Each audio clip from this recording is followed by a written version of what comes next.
Hello, thank you for clicking to watch this video. Um,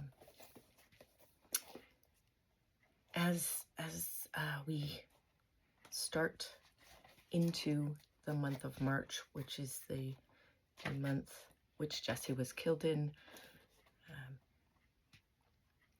not just the mind but the body remembers, and it has been.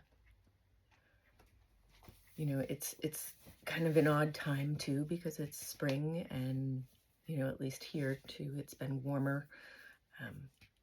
So just thinking about and watching as the chunks of snow melt off the branches, and just thinking that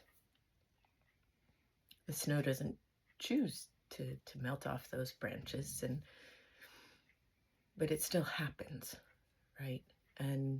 And life still goes on. The seasons still change. And so I've been thinking a lot about that, and just as I've said throughout this time, it still seems like yesterday, and honestly, it still does. I still, there are some days when it seems like a positive day, and I still, kind of expect Jesse to walk in the door. So it's still a struggle. And I think, it's kind of a deep topic to think about, that, death and grief are deep topics, and I think our society tries to minimalize that to a large degree. And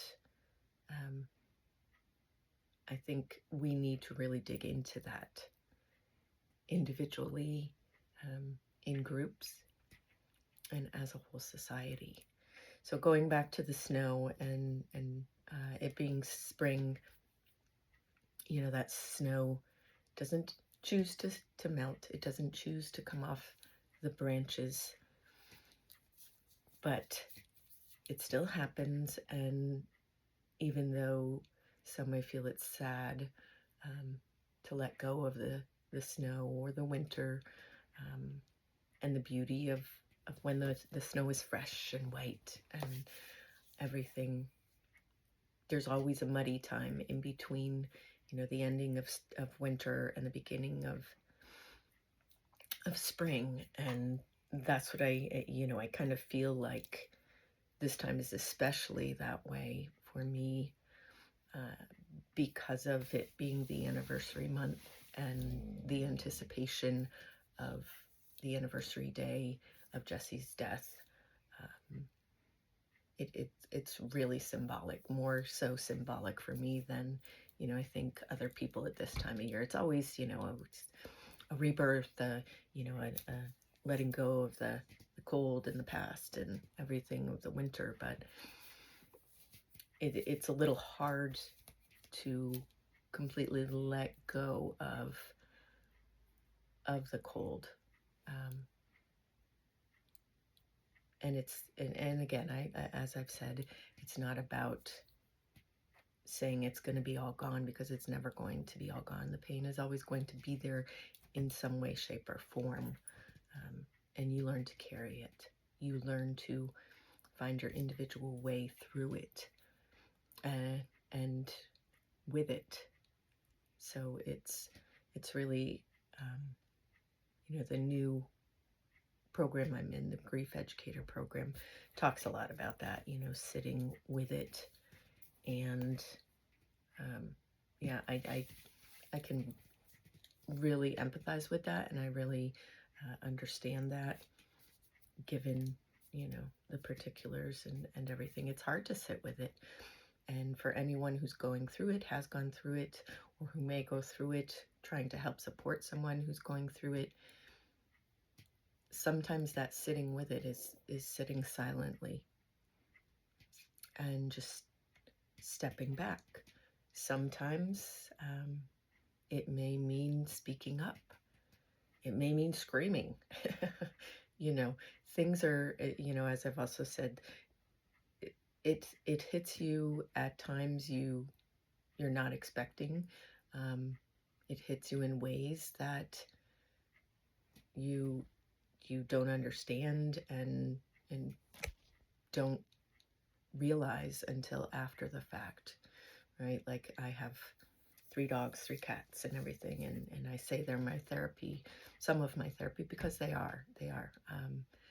But sometimes too, when they're, especially now, you know, they're getting spring fever too, they get a little, I call it, they get a little snarky and snippy with each other and don't listen quite as well as they usually do.